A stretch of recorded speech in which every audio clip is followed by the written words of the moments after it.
Welcome to the Sponsored Rider Club podcast, your guide to motorsports sponsorship. Here's your host, Josh Weesey. Welcome to the Sponsored Rider Club podcast, which is powered by 4Wheel Parts. We have a pretty unique and epic show today. We've got Ruslan Greasehandz, also known as Ruslan Greasehandz, on the show with his father, Arthur. And we're talking about youth sponsorship, we're talking about stunts, we're talking about youth racing. Super cool episode. And Ruslan did a fantastic job translating for his father, who's deaf. So we did this show via Skype video, which is not always the best audio results, but it helped Arthur be able to read my lips as we're talking, and then it gave me the opportunity to see, when Arthur was trying to convey something to Ruslan so that he could talk to me. And it really just made the whole thing a great experience for me, and I think for them too. So really cool show. We get into a whole bunch of good stuff in the show, so stay tuned for that. But before we get into the actual interview, I have a few other things I want to talk about. First off, I want to talk about the endless summer sale at 4Wheel Parts. So the date is it's a one-day only deal, August 10th of 2019. So this right now, when I'm recording this intro, it's August 6th. Okay. And it's coming up really soon, but what I want you to do on that day is either head to one of the 93 locations. They've got a lot of cool people that are going to be actually at the sites during that time. So head to one of their locations, or you can still go online and you're getting some pretty good deals. Let's say, to put it in perspective here, if you spend $1,000, you're going to get $100 off. And $2,000, $200 off. So pretty massive, especially if you already got something that you're planning on doing. Might as well do it on August 10th. And if you know anything about upgrading vehicles, that $1,000 mark comes pretty quickly. It doesn't matter what good deals you get. You always hit that, it seems. But so check that out, 4wheelparts.com, or head to one of their 93 locations. Pretty excited about that overall. Also, I want to tell you about some of our other partners that make this show possible. AMSOIL, they provide amazing lubrication products, and they're a company that runs on freedom. You can find out more at amsoil.com/rider. SolderWeld, they produce game-changing metal bonding technology, and they're ready to rescue your race. And I will be at the SolderWeld booth, Vegas to Reno, just next week. So again, this is August 6th, and I'm recording this intro. I will be at Tech and Contingency at Vegas to Reno. Race August 15th, which is Thursday. I'll be there all day, so swing by if you're there. TopToPodium.com, they're experts in motorsport sponsorship and website creation. Bold Racing, they're a family race team and GSP XTV axle specialists. In the Crash Act Industries, they provide human protection and extreme racing products. I also want to shout out some of our other partners: MBRP, HMK, Studboy Traction, GSP XTV, Diode Dynamics, and High Octane Coffee. I also want to encourage you, if this is the first time you've listened to this show, or if you've listened to it multiple times, head over to iTunes and leave a rating and review.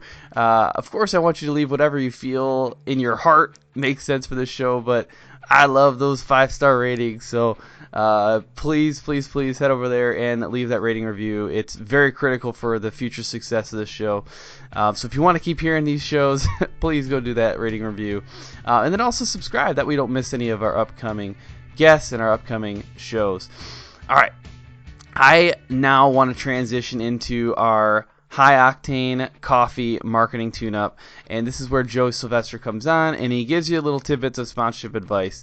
So right after the tidbit from Joey, we will get into the interview with Ruslan and Arthur.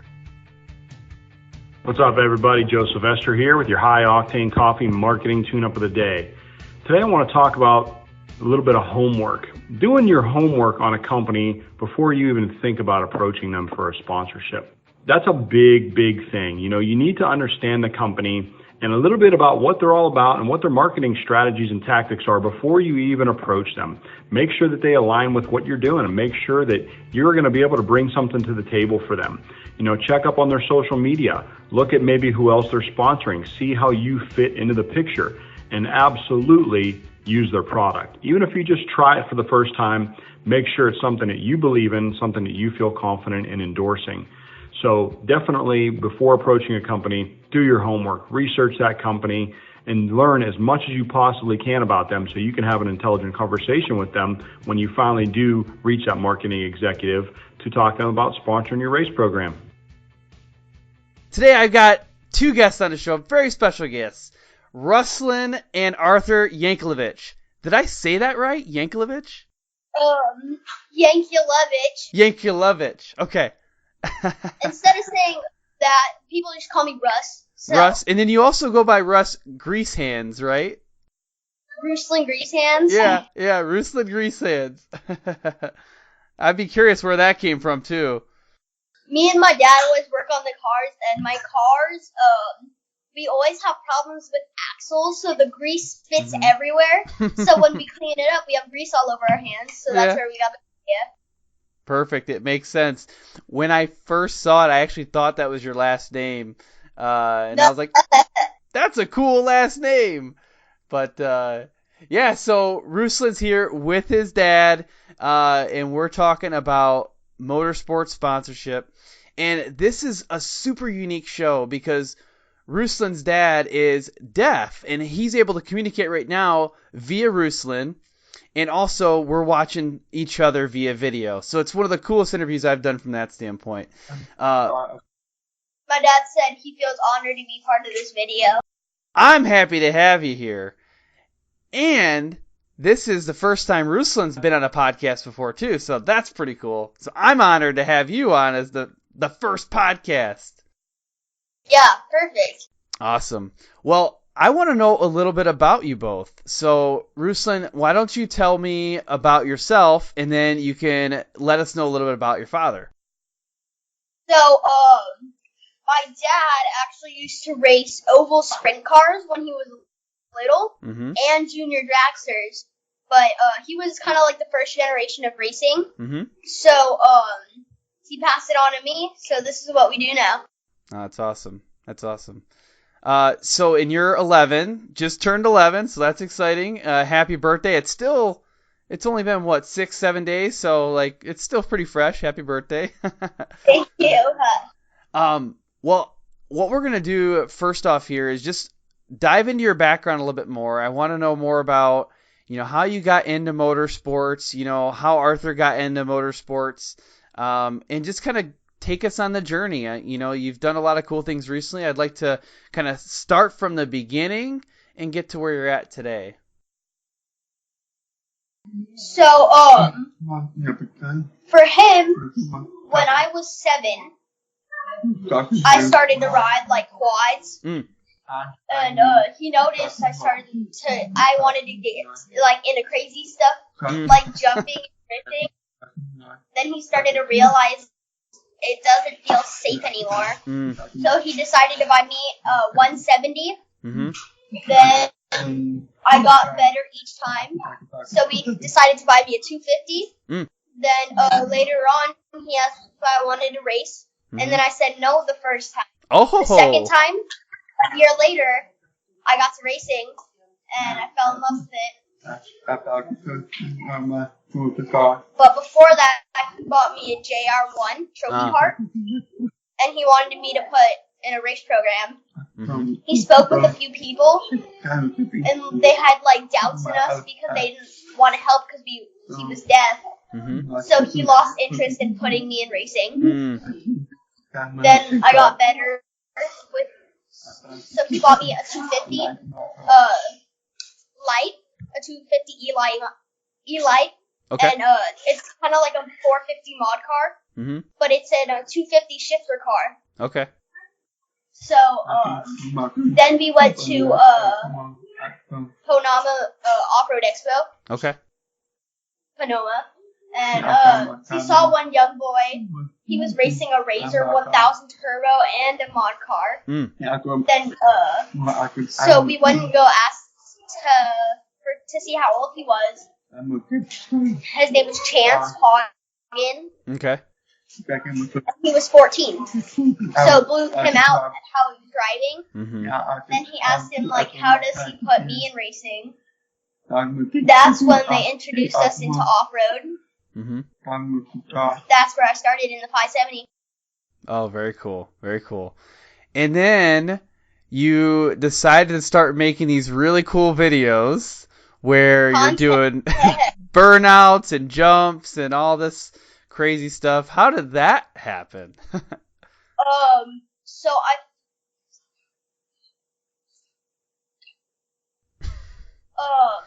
when I was little, since I was about 3 to 5, I fell in love with BJ Baldwin and his recoils, and I watched them all day. And then Gymkhana, I started watching Gymkhana, and since day one, those two, I've watched them every recoil, every Gymkhana, and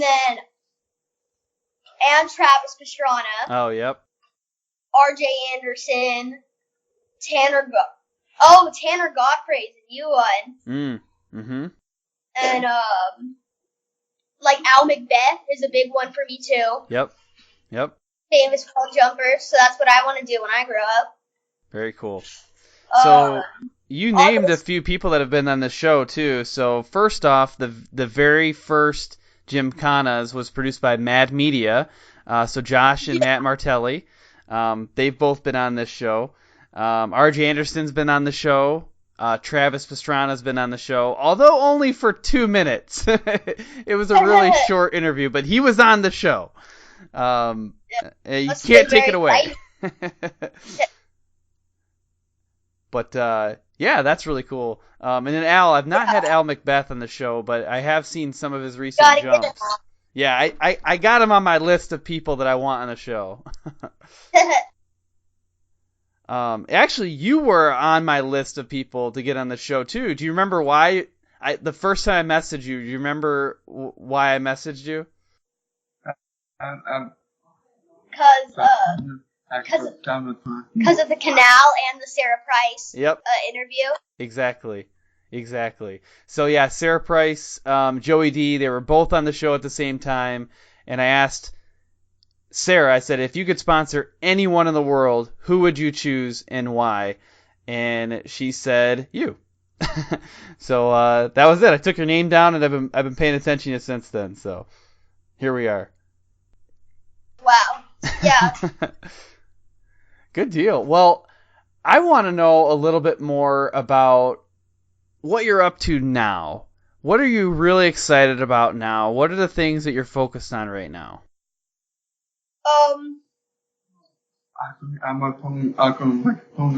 We want to focus on our race program first. More podiums. Improvements on my race car. My working on skills. Plus my dream to be a stuntman. So 2 in 1. Yeah, I definitely see the stuntman in you. I think everybody does too, so that's cool. And one thing about the stunts that I wanted to commend you on is I know you had a video recently that, you know, was a pretty big jump, and, you know, afterwards you put out another video that basically said, like, hey, I took up all of your feedback and I'm going to make little changes next time, and I don't know, it was very mature. I liked the way you responded to it, because it was a viral video, which is great, but viral videos sometimes come along with some negativity and, you know, maybe feedback that you weren't necessarily wanting. So I just think you did a really good job handling that and still coming out with really cool videos afterwards. Yeah, I mean, there's gonna be haters sometimes, but after all, they did get me views, so. And as the famous philosopher Taylor Swift once said, haters gonna hate. Well, that's good. Next, I want to know, who are some of your current sponsors and partners? I might forget them all, but PC Motorsports, Trophy Burrow, Full Throttle Battery, Fullerton Sand Sports, Shreddy, Hoonigan, DynoJet, Super ATV, Walker Evans Racing, Raceline Rims, MBRP, Pro Eagle, Savage TV,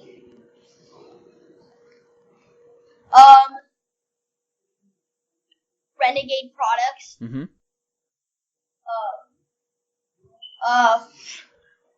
Assault Industries. Mm-hmm. PRP seats.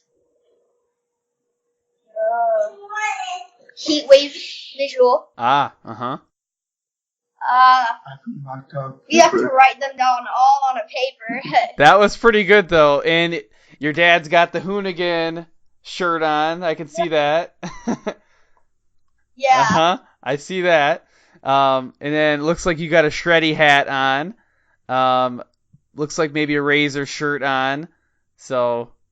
No, UTV World Championship. Oh, UTV World Champion. I saw the Razor logo. I couldn't see the rest of it. Very cool. I just have a regular old black T-shirt on. Nothing cool there, but. Have to hook you up with some racing shirts. Yeah, right on. I'll take that. But you did say MBRP, and you can see my flag behind me, my MBRP flag behind me. So we've got that in common. Good. Yeah, MBRP, actually, I've been working with them now for quite some time. Jared Heshka has actually been on this show 2 or 3 times. So. Oh, wow. Yeah. Do you work with Jared? Is that somebody you work with, Jared Heshka?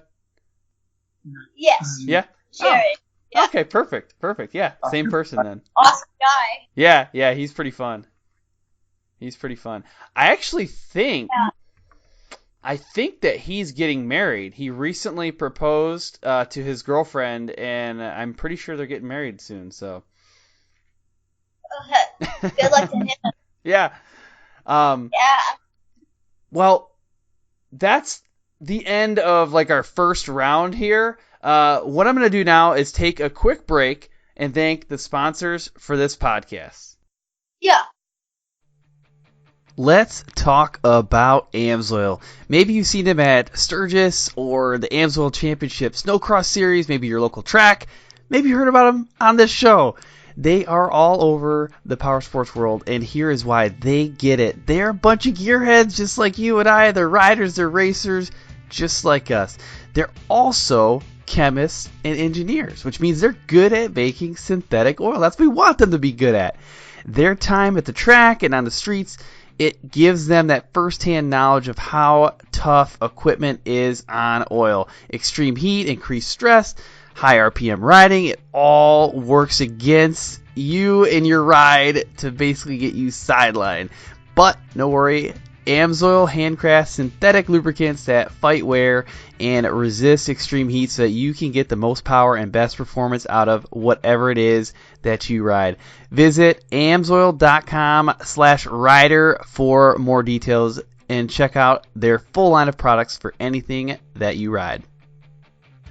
Family race team. Those are the first words that come to mind when I think of Bold Racing. And the next one is actually axles. Bold Racing is a premier distributor of GSP XTV axles, and if that wasn't cool enough, they just came out with an entirely new axle called the Revolution axle. It is a hollow tube axle. It's really cool. If you head over to their website, gspxtv.com, or you can find out more at boldracingltd.com, you can find out how this new axle technology works. So they are saying to view this as a fuse for your drivetrain. So the hollow tube CV axle twist technology actually increases the strength and reliability of the axle, and it also reduces stress on the drivetrain. Plus, honestly, it's super cool looking, and if people know me, they know that I really like cool looking stuff. So they come in this really cool gold color. Check it out. It's absolutely revolutionary. Safety is our overriding priority. I hear it all the time, but I have to ask myself, is it though? Is that the first thing we think of? Is that the first thing you think of? Over the past couple of years, we've seen the performance of production UTVs increase, somewhere around 350%. That means these machines give us a lot more opportunity to have fun and win races, but it also, unfortunately, gives us new opportunities to crash. And that's why we have partnered with Crash Addict Industries. The owner, Travis Pointer, became very accustomed to crashing early in his career. He saw it as inevitable, and he set out to make the process safer. With a passion for racing, welding, and engineering, Crash Addict Industries now produces full cage and other protection systems intentionally designed to protect you during an accident on the track. They also offer a line of human protection products through their vendors. Do this for me at this point. If you're racing with a stock cage right now, please go check out CrashAddict.com and at least just see what they have to offer. Even if you choose to go with a different company, please make safety your overriding priority. 2 questions I get continuously about this show and about sponsorship is, do I need my own website and do I need a resume? The answer is, in my opinion, yes to both, and that's why we partner with TopThePodium.com. Now, if you want to see an example of what a professional website and what a professional resume looks like, you gotta check out TopThePodium.com. They did my website. The Sponsored Rider Club Podcast website is SponsoredRiderClubPodcast.com. That was created by Jeff Vanestall of TopThePodium.com. I think it's awesome. I get a lot of good feedback about it. And there's a number of other websites out there that Jeff has produced that are just phenomenal. So I think it's important in this world of social media where you have control of your content. That's what a website does. It gives you full control. We don't know what Facebook's going to do sometimes. We don't know what Instagram's going to do. We don't know what Twitter's going to do. So if we don't have that central location to direct people and house our content, there is some risk that we incur. So I strongly recommend getting a website, talking to TopThePodium.com. And then the resume, again, is massive. And if you want to stand out, get it done professionally. And honestly, it is one of the best ways to step up your game and present yourself in the best way possible. Hey guys, George Hamill here to talk about SolderWeld's new off-road repair kit. If you're a racer of any type or an off-road enthusiast like myself, you're going to want to take a close look at this product that bonds metal on the spot. SolderWeld has combined some of their most elite products into one small kit that fits perfectly under your seat or strapped to a roll cage and allows you to make some insane fixes anywhere you go. How many of us have been in a race or out on the trail and got a rock chip in a radiator or brake line? We have seen a top-tier desert race team at the 2019 Min 400 taken out by a simple rock to the radiator. If they had an off-road repair kit on board, they could have been back up and running in just minutes. The kit includes everything you need to work on dirty aluminum, stainless steel, copper, and many other metals. SolderWeld's cutting-edge technology allows you to make these fixes with extremely low heat and incredibly high tensile strength, leaving you a lasting fix every time. Don't be that guy broke down on the side of the trail. Get your off-road repair kit today, and your friends will thank you. Okay, well, now we're in what I call the main event, and that is where we go through sponsorship tactics and strategies. But first off, I want to know a little bit more about these videos that you've made, because they have gone viral. I can tell that they've got some thought behind the content, and it's, big jumps, it's, cool stunts. What went into making these videos? Well, 2 weeks ago, we were sitting in the living room just watching TV, and so I saw this thing on YouTube, and I came up with an idea. So, I wanted to go back to premise because I really missed it. Mm-hmm. So we were like, it's too hot, close. So I got mad at my dad. So I thought, why don't we go in the morning, drive maybe get there, play for 2-3 hours, and then we're out. Just make a few video content for our sponsors, just play around a little bit. Next day, I looked on the YouTube, and I found, because I searched up on YouTube jumps at Lemus, and I saw a sand rail jumping in the canal in 2010. So I asked my dad where it was, so it's right next to Gecko Road. After we watched the videos, so we thought to ourselves, I've jumped triples very many times in my 1000, and the video would look way small, so we were thinking, why not try the canal? So when the day came closer, we started to have like a mixed feeling, like worried, what if.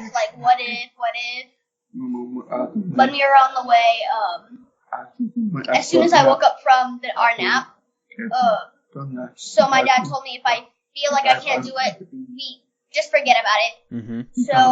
So like, okay. So once we got there, we looked at it, and it was 2 times bigger than it looked on YouTube. So we were like, forget it, let's just go.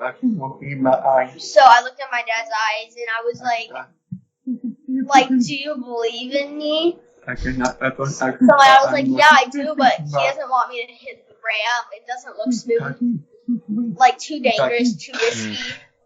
So I seemed like I agreed with him at the first thing. As soon as we walked away,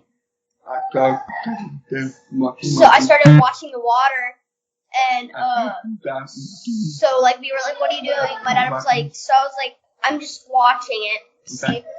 So we walked with me to go, and so I looked at my dad and I said, I think I can do it. I'm gonna hit it. So we started to have like that goosebump feeling. So we were like, think twice before we do anything. Like, do we want to do it or not? So we can just forget it and move on. But it seemed like determined. So we were not all nervous. So I loaded out the car. So I was going to do a speed run to see how fast I can get, and I got 60. So my dad was thinking, if a 10,000-pound truck can go ahead and do it with no paddles, why can't the 1,000? But he was like, I don't think you should do it, too risky. Mm-hmm. And I was like, okay, let me just try it. And he set up all the GoPros. I went full speed all the way back, but at the start, I accidentally messed up. Mm-hmm. So I was like, when on the takeoff, my foot slipped off the gas pedal, and I wasn't thinking, so I just kept going. Mm-hmm. So I started like 3/4 of the hill.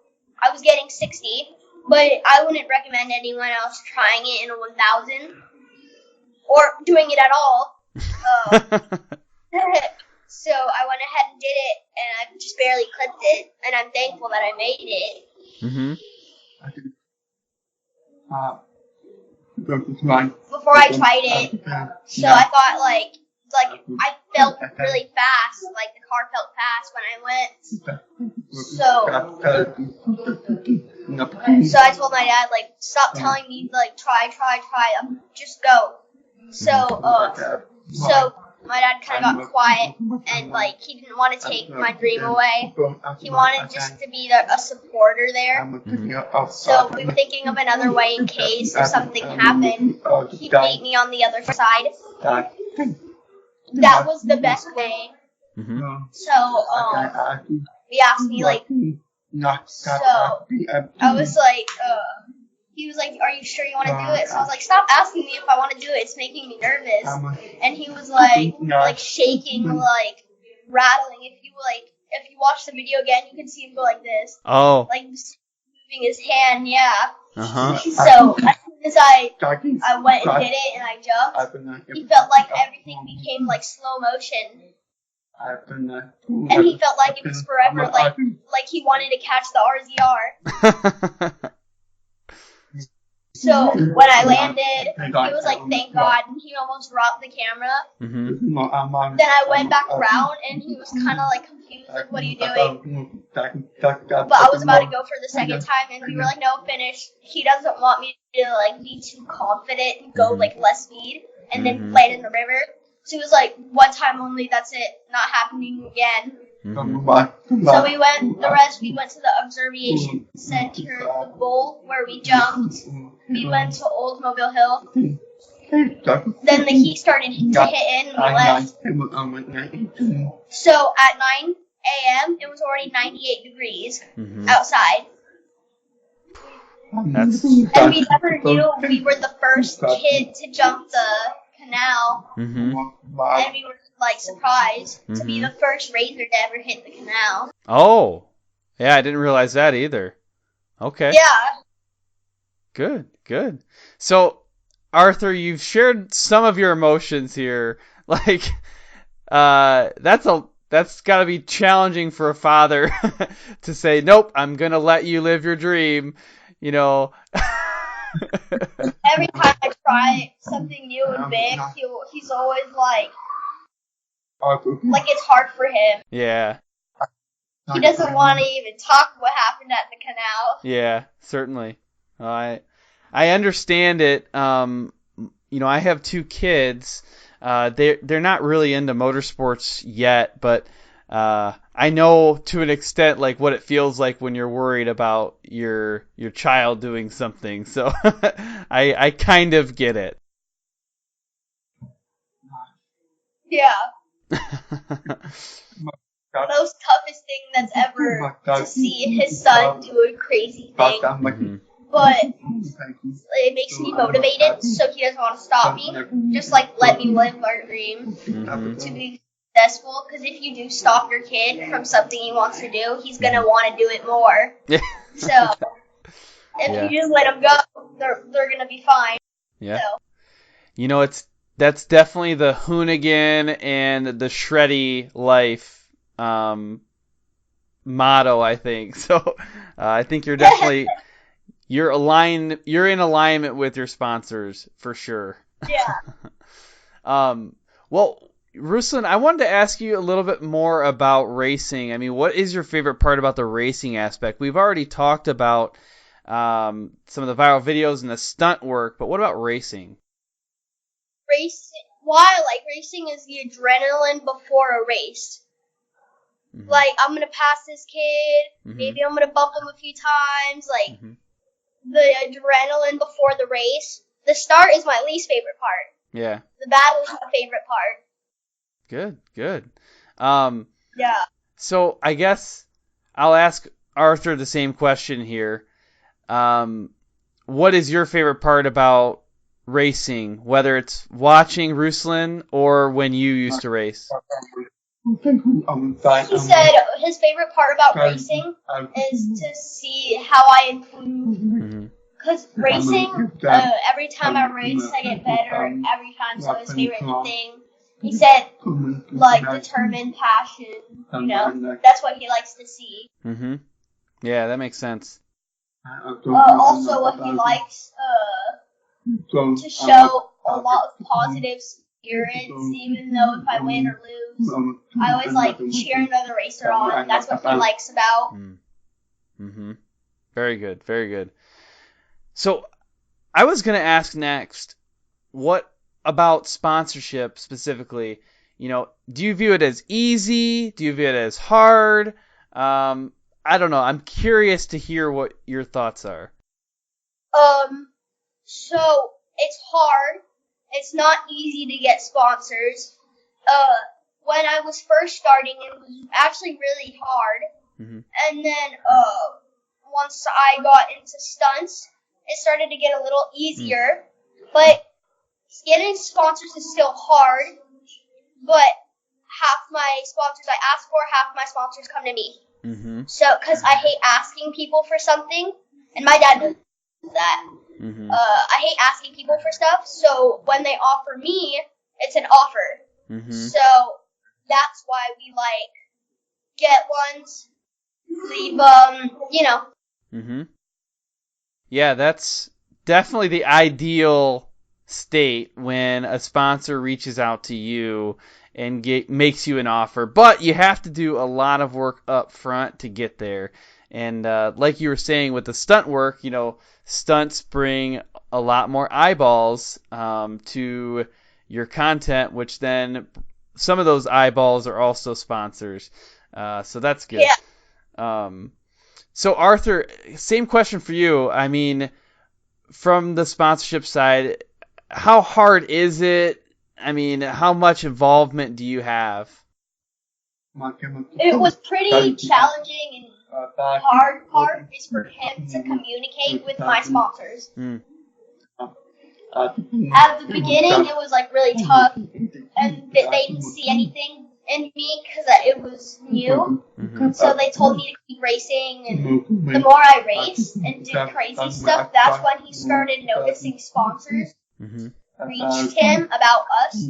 They liked how we did the video content stuff. Mm-hmm. So they started offering us small just to start off. So we were like, it's fine. Then we started developing racing stuff with them, what they expect from us. Then things started to roll a little easier in the long run. But at the beginning, it was super tough. Mm-hmm. His job is to try to keep my video content, keep it going for the sponsors. Mm-hmm. So. That's perfect. So, Arthur, for the video content specifically, do the sponsors have specific requests of you for the videos, or do you come up with the content ideas? So, actually, no. They just say do whatever you want. Ah, okay. That's good. So at the same time, they ask us, like, please be careful, Mm-hmm. be smart, unless if you need, like, special requests, like crazy jumps or anything, we can ask them, but they will support us. Mm-hmm. Oh, very good, very good. So, what have you learned along the way from a youth sponsorship standpoint? Because it is challenging across the board, but I think just being a youth racer, it comes along with just an extra element of challenges. So what are some lessons learned, some things you've learned along the way? My biggest lesson learned was Lake Elsinore Grand Prix 2018. All my friends were like, the water jump, don't hit that, water jump's no good, don't hit it. And they were like, it's right by, like, they gave me the wrong direction. They were like, yes, it's there, don't go there. So I saw these two roll-ins. There was two, and then there was the double going into the turn. So I was like, why not hit that? It has a faster line. And I didn't know it was the water jump because we never got to walk the track because it was so big. We didn't get to walk the track. So I saw it, and I was like, I started 3/4 from the turn. So I went raw, let off, and then got back on the gas. And by the time I went up there, my front end actually basically smushed, and I hit the lip of the jump. And, I think I've seen that video. I got a concussion and almost broke my nose. Oh, no. So, biggest lesson learned, also when I jumped over my mom's Jeep and basically nosedived, yeah. My frame has been replaced 2 times. Yeah. That Arthur's face was perfect on that one. I wish everybody could have seen that face. He never forgets the moment when I say, I want to make a ramp because we want to learn welding. Yeah. So that's what he wants to do. He started to ask himself, why do we want to make a ramp? Yep. He thought like a bicycle. So it was like, so we wanted to jump over a mom's car, and my dad was like, are you crazy? Why didn't we even start? And he was like, no, he didn't want to tell his mom. Yeah. Because my mom, she'd go crazy. So we started to build the ramp. Yeah. Finally, we finished it. We put it, and we put our mom's car there. So my mom came out, and she was like, what are you guys doing? So we were like, we don't know. We just want to jump over the car. So my mom said, I'm going to watch, go inside. But she couldn't, resist to ignore it. So she started to come out and watch to jump over the car. Oh, that's perfect. What's funny was because they were all walking there. So they were just walking because they knew I crashed so many times. It's like normal for them. Oh, that's awesome. That's they pretty didn't check funny. if I was okay though. Yeah, that's good. That's good. Well, that's actually the main questions that I wanted to cover today. So we've really only got one more segment here to kind of wrap things up. And I'd love to hear this from both of you here. What's one key takeaway that people should, remember from the show? If they forgot everything else that we covered today, what's one key takeaway? For those people who want to do the same thing, like what we're doing, he's suggesting don't try it. Anything. Make sure you have the safety crew or something. People around you to help in case if you want to try something. But again, he suggests you don't do it. Don't try what we're doing. It's too dangerous. No, that's good advice. A big mistake after we did the canal jump. We regret that we did it. We wish we could have had a safety crew, a medic. He doesn't want to give a bad role model to young kids that want to do the same thing. From now on, we want to work with people that can help us when we do stunts. But for the other side, for racing, just believe in yourself. No, that's really good, and I just want to commend you again for the way that you responded to that video and some of the criticism around it, because there's a lot of people who were really excited. You know, it was a cool thing. It took a lot of skill to do, but I think that the way you responded after that was perfect. It was, hey, just like this, you know, next time we're going to be a little bit more cautious with the safety crew and some other elements to consider. I thought that was great. So from a sponsorship perspective, that's exactly how I would, you know, expect you to respond to a situation where there was maybe some negative press, a lot of positive press, probably way more positive press than negative, but I just thought the way you responded was mature. I felt like it was well presented, and I personally liked it. I liked the video. I liked the way you responded. I liked all of it. I didn't want to be that, because why we posted it is because I didn't want to be that kind of person. If I got haters, I'd respond to it very negatively. Negatively. Yep. So I wanted to respond very positively. So, that's why we did it in video form, so people know that I'm really sorry. Like, man-to-man conversation. Yep. Basically that. Yep. No, I think that was very good. Well, what is the best way for people listening to connect with you? DM on Instagram. That's how we connected initially. And your Instagram. I'm on Instagram 20 a day. Yeah, I would say you've got a lot of followers now. How many did you say you got in a day? Followers? Yeah. Or what? You said it. Was it in one day? In one day, I got, in 24 hours, I think there was 14,000. And one day it was 1 day and a half. I gained 17,000. Oh wow! Incredible. He's lost.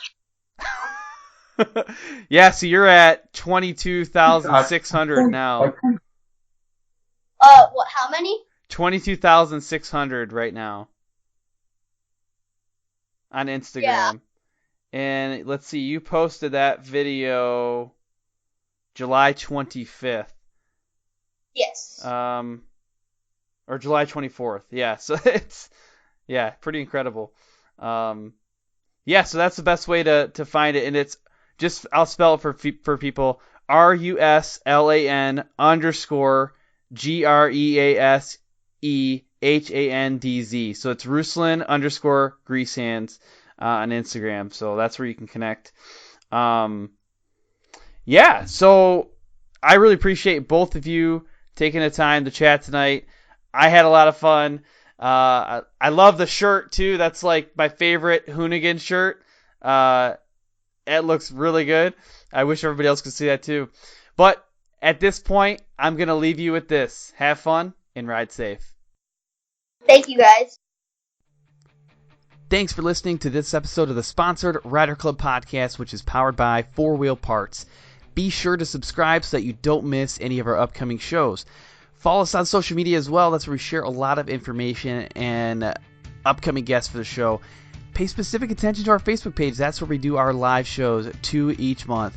To get some insider access and upcoming guests, you can also check out the Sponsored Rider Club on Facebook that also offers a forum for best practices sharing so you can ask questions and get answers from the motorsports community. A special thanks goes out to our sponsors, 4 Wheel Parts, AMSOIL, SolderWeld, Bold Racing, TopThePodium.com, and Crash Addict Industries. I also want to shout out some of our other partners, GSP XTV, MBRP, HMK USA, Studboy Traction, Diode Dynamics, and High Octane Coffee. I look forward to serving you again next week. Until then, have fun and ride safe.